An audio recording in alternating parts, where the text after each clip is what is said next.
Ele nasceu em Concórdia, em Santa Catarina, em 1938. Dedicou 22 anos de sua vida atuando como professor de teologia e espiritualidade em universidades do Brasil e do mundo. Atuou também como professor de ética e filosofia na Universidade Estadual do Rio de Janeiro. É escritor com mais de 90 livros publicados. O Café com Quê de hoje conversa com Leonardo Boff. Leonardo, muito obrigado pela sua presença. Sim, é um prazer estar com vocês. Para começar, eu sei que Leonardo é o seu nome artístico. Por que dessa escolha? Na verdade, não é um nome artístico, é um nome de frade. Porque o nome de batismo é Genésio Darcy Boff. E quando você entra para ser frade, você tem que ir vestido todo de terno, solene. E chega um momento que eles arrancam o paletó, jogam longe e dizem: você abandonou o mundo, você não é mais Genésio. Aí te bota um hábito por cima, tem que ser um hábito velho, de frades que já morreram há muito tempo. Diz: a partir de agora você é um frade e teu nome é Frei Leonardo. E aí eu ganhei o nome. Mas estava tão nervoso que só soube do meu nome 3 horas depois, quando terminou a cerimônia. Então eu fiquei com o nome de Frei Leonardo, fui conhecido com esse nome e de alguns livros que eu publicava, e nunca mais voltei ao nome de Genésio, porque não é um nome bonito. Leonardo é mais bonito. Seu Leonardo, que relação o senhor faz na sociedade atual entre política e religião na defesa dos menos privilegiados? A religião é uma das forças que compõe a sociedade, junto com a política, junto com a economia. E quando falamos de economia, sempre falamos de um certo conflito entre aqueles que têm e aqueles que não têm ou têm menos meios de vida, que são os pobres e vulneráveis. Então, uma das funções da religião e da igreja é evidente, a função primordial é religiosa, é atender às demandas de sentido, de vida, de transcendência, isto é, dimensão que vai para além dessa vida, que é especificamente dimensão religiosa. Mas, simultaneamente, porque ela está dentro da sociedade, ela está em articulação com as demais forças, ela atende aqueles que são os mais invisíveis, são os mais vulneráveis, que são os pobres. E os atende porque eles são atingidos na sua dignidade. Em um dos seus artigos no site domtotal.com, o senhor diz que o Papa está desestabilizando um pouco a Igreja conservadora. Por que o senhor acredita nisso? Esse Papa, e é bom que a gente acentue isso, é o primeiro Papa que vem do fim do mundo, como ele diz. Isso é, ele vem da periferia do mundo, vem da Argentina, vem das margens do cristianismo. O cristianismo é eurocêntrico, centrado na Europa. Agora, na Europa só vivem 24% dos católicos. Na América Latina, 62%. Então é um Papa que vem de fora e tem uma nova visão. Ele não é eurocêntrico. Ele não passou por aquilo que a Europa passou, pelo iluminismo, pela onda de ateísmo, pelo indiferentismo, que os papas anteriores sempre combateram. Ele vem de um continente que é profundamente místico, religioso, onde nós não temos conflitos de religião, onde o cristianismo nunca foi perseguido, e vem de uma experiência de igreja, que tem um frescor do evangelho, que é nova, que tem um rosto indígena, afrodescendente, latino-americano.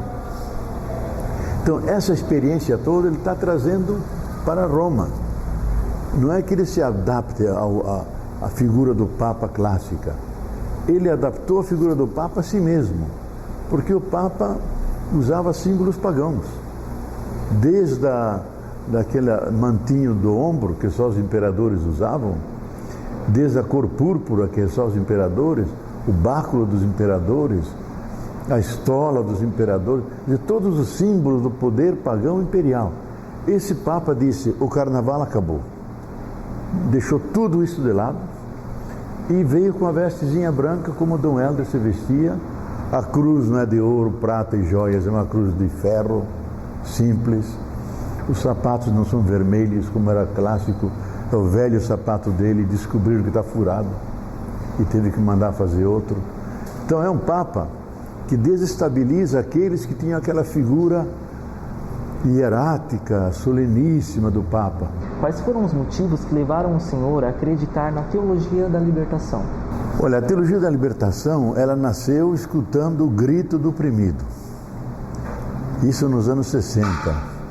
E o oprimido é o operário explorado, o indígena desprezado, o afrodescendente marginalizado, as mulheres que sofrem com o patriarcado já há 20.000 anos. Então todo esse mundo de sofrimento, de opressão, esse mundo grita. E segundo a Bíblia, segundo o livro do Êxodo, Deus escuta o grito do oprimido. E Ele deixa a sua transcendência, desce para libertar os cativos do Egito. Então a teologia da libertação nasceu atenta a esses gritos todos, que significam opressão. E aquilo que se opõe à opressão é a libertação. Agora, muita gente se empenha pela libertação. Por exemplo, o marxismo é uma forte corrente, era antigamente, hoje menos, uma forte corrente mundial a favor do proletariado, dos oprimidos, etc. Nós aqui assumimos a causa dos oprimidos, mas inspirados na prática de Jesus, na prática dos profetas, na prática da igreja dos primórdios, dos primeiros momentos de que surgiu a igreja. E a gente não deve esquecer que Jesus foi um pobre, foi um artesão, um carpinteiro, que disse: felizes vocês pobres, que foi preso, foi torturado, foi executado na cruz. Então nós somos herdeiros desta figura que não morreu à toa, não morreu de velho na cama, morreu porque criou um conflito social, deu importância aos pobres, se opôs ao Império Romano, ao reino de César, contrapôs o reino de Deus. Isso era um crime de lesa majestade, isso era enfrentar a ocupação romana. Então nós nos inspiramos na prática de Jesus, que matou a fome de famintos, que curou doentes, que viveu cercado de pobres e os considerava bem-aventurados, os primeiros beneficiários de sua mensagem. E isso nos deu razões para nos comprometer socialmente. O que o senhor pensa sobre o capitalismo e o socialismo? Na sua opinião, qual seria o sistema econômico, político e social ideal? O modo de produção capitalista, ele coloca no centro a propriedade privada, a fábrica, a terra, e o indivíduo que é dono disso. E os outros são dependentes, empregados contratados, gente que trabalha em função dessa propriedade privada, e produzir o capitalismo, que é o capital, que é o centro. Agora, o capital em poucas mãos.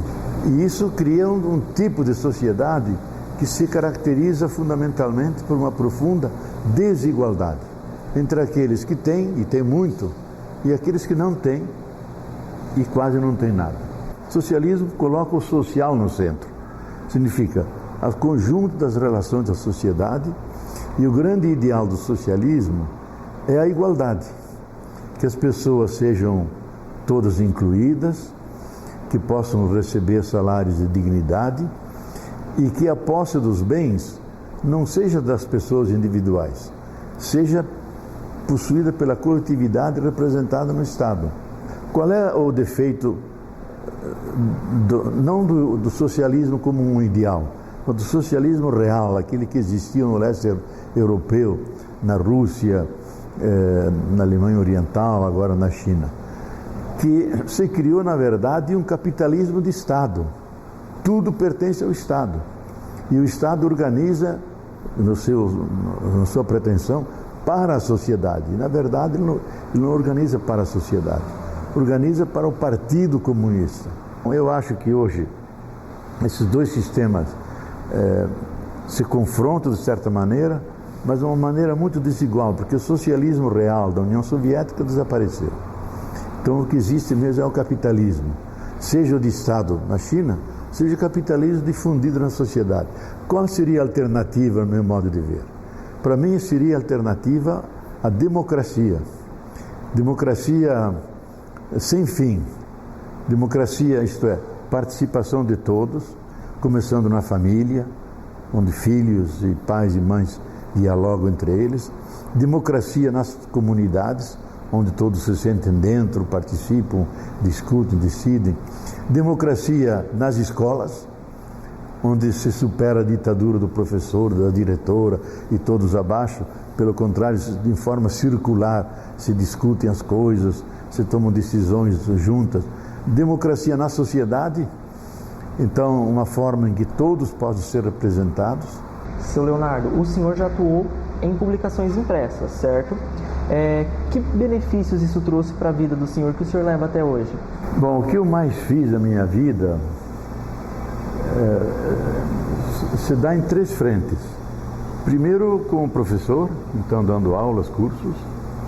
Segundo, como pesquisador, que é a base para dar aulas atualizadas, competentes. E como escritor. Então eu escrevi mais de 90 livros. E escritor é um trabalho difícil, porque você com 25 sinaizinhos A, B, C, etc., tem que reconstituir o mundo. Então a minha experiência com a imprensa é uma experiência ambígua, que por um lado há uma imprensa, digamos, mais conservadora, que te entrevista quase procurando tirar o teu tapete, te colocando em contradição, ou às vezes reproduz uma parte só da tua entrevista e oculta outra e cria uma imagem até negativa. E aí é um processo ideológico, e a gente tem que entender que na sociedade há esse conflito. E às vezes é tão deturpador que são verdadeiras mentiras. Teve grandes órgãos de imprensa nesse país dizendo que eu fiz viagens à União Soviética, que eu estudei os sovietes, e de lá eu trouxe em forma de comunidade eclesiais de base, que eu tive treinamento em Cuba. Tudo isso é mentira, nunca ocorreu isso na minha vida, mas sai na imprensa. E tem a outra não, que é mais objetiva, no sentido de reproduzir aquilo que você diz, não cria garrafais escandalosos. Por exemplo, uma vez eu disse no Nordeste do Brasil, num grande jornal, que a política interna do Vaticano trata a igreja como se o Papa já tivesse morrido. Então sai um garrafal em cima. Frei Boff diz, o Papa já morreu. E o Papa estava vivo. Então todo mundo diz, como é que era isso? O Papa morreu, não morreu? Traduzido daquele jeito. Outra vez me perguntaram o que era mística, num grande jornal do Rio. Eu disse, mística não é erguer os braços ao céu e ficar olhando o céu, nem a realidade, sai engarrafado. O Papa, o Boff dá a banana para o Vaticano, porque mostraram o ângulo dos braços como quem fizesse esse gesto da banana. Que, na verdade não tinha nada que ver, era dizer que era explicar o que é mística. Então, agora a gente tem que aceitar que uma sociedade como a nossa, democrática, tem essas contradições. E eu também não tenho me defendido, porque nem adianta. Uma vez lançada a versão, ela fica, os fatos vão demonstrar depois. Mas é sempre interessante, eu acho, essa comunicação orgânica com a realidade. E juntos, é a minha preocupação, juntos ajudar as pessoas a pensarem, a serem autônomas, fazer a sua imagem do mundo. O senhor já atuou como professor em diversas universidades, como eu já citei na abertura. Que experiências isso trouxe para o senhor? O que o senhor se recorda de bom? É muito diferente. Eu dei aqui no Brasil, na UERJ, fui professor lá de ética, filosofia da religião, ecologia, mas era mais no nível de pós-graduação, embora à noite eu desse cursos também abertos para quem quisesse. E tive sempre excelente experiência. O brasileiro é muito interessado, muito aberto, muito flexível. Diferente, por exemplo, é dar aulas na Alemanha. Eu dei aulas em duas universidades, a Heidelberg, que é uma velha universidade do século XIV, e depois dei em Basel, na fronteira Alemanha-Suíça, mas era em alemão, que é também uma velha universidade do século XIV. Então essas universidades europeias, elas são muito rigorosas no ensino. E, por exemplo, na Alemanha você não pode dar uma aula como estou falando aqui. Você tem que ler a aula. Em alemão se diz Vorlesung, ler para os outros. Se você fala livremente, os alunos protestam. Logo, a maneira de dar vai é puxar os pés. Esse professor não se preparou, está inventando coisas. Então você tem que escrever a aula, ler a aula. E nenhum aluno pode fazer pergunta. Não tem discussão. Ele lê 45 minutos, bateu o relógio e vai embora. Agora, você dá, por exemplo, na Espanha, que eu dei em Salamanca, várias outras, Granada, ou em Lisboa, ou mesmo nos Estados Unidos, em Harvard, lá não, é uma coisa mais flexível. O professor conversa com os alunos, discutem. Da onde surgiu a necessidade de mesclar ecologia com teologia? Bom, há uma afinidade entre ecologia e teologia, no sentido de que ecologia significa a ciência da casa, ecos. Ecos é a casa humana. A casa humana é o planeta inteiro. E a teologia diz que esse planeta não é só natureza, é também criação. E criação remete ao Criador. Então, a teologia está interessada em que essa criação, que é a natureza, que é o planeta Terra, seja bem cuidado, bem guardado pelo ser humano. Porque o ser humano é o único ser ético da criação. É aquele que pode se responsabilizar, pode cuidar, como pode destruir. E na mensagem bíblica, no Gênesis capítulo 2, está claro, o ser humano, Adão e Eva, foram colocados no paraíso para guardar e cuidar do paraíso. Guardar significa dar sustentabilidade, que ele possa se reproduzir, crescer, etc. Cuidar para que tudo cresça de uma maneira harmoniosa, um não destruindo o outro, para que tudo constitua uma casa comum, para nós, para os animais, para as plantas. Esse é o ideal religioso. Então, nós vemos que esse ideal religioso hoje é extremamente importante face à crise mundial. A Terra entrou num processo de caos, desaparecimento fantástico da biodiversidade, de seres que somem definitivamente do planeta. Há uma agressão sistemática aos ecossistemas que pode ameaçar a vida. E, de modo global, com as armas químicas, biológicas e nucleares que temos, podemos destruir todo o planeta. A Terra continua, mas pode continuar sem nós. Então a teologia diz não. Deus quer a vida em abundância. Então a vida, ela tem que ser preservada. E as religiões é uma das forças que ajuda a preservar a vida. A vida é sagrada, não pode ser destruída.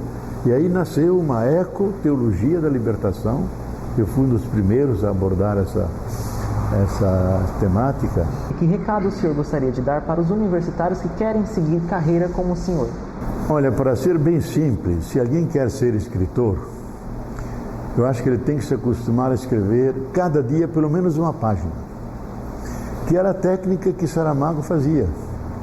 Ele mesmo me disse que ele escreveu muitos livros porque se habituou a escrever cada dia ao menos uma página. No fim do ano você tem um livro de 365 páginas, que você reescreve, melhora e publica. Eu mais ou menos segui o método alemão. Todas as palestras, mesmo aquela que eu dei aqui, em Presidente Prudente, eu escrevi a palestra. Embora falei livremente, mas se você pega meus papéis, está a palestra escrita. Lógico, dá trabalho, você tem que consultar livros, tem que se pôr no computador, escrever aí 10, 15 páginas. E assim eu escrevi todas as aulas durante 22 anos, escrevo as palestras e de tempos em tempos vejo aquele material, que é uma montanha de coisas, daí extraio um livro e faz com que eu consiga todo ano publicar pelo menos 2 livros. Não que eu escreva o livro nasce dessa atividade dinâmica de palestras, encontros, diálogos. Eu aprendo muito dialogando, anoto as questões, melhoro o meu texto a partir das interrogações que vêm da realidade. Então eu digo, se você quer ser escritor, se ponha a escrever uma página por dia. Seu Leonardo, e para você, café com quê? Café com uma conversa sobre o mundo, nos seus múltiplos aspectos. E o Café com Quê fica por aqui. Obrigado, Leonardo Boff, por ilustrar essa edição do Café. Obrigado a você que nos assiste pelo site da TV Facop Online. Eu vou ficando por aqui. Tchau, tchau.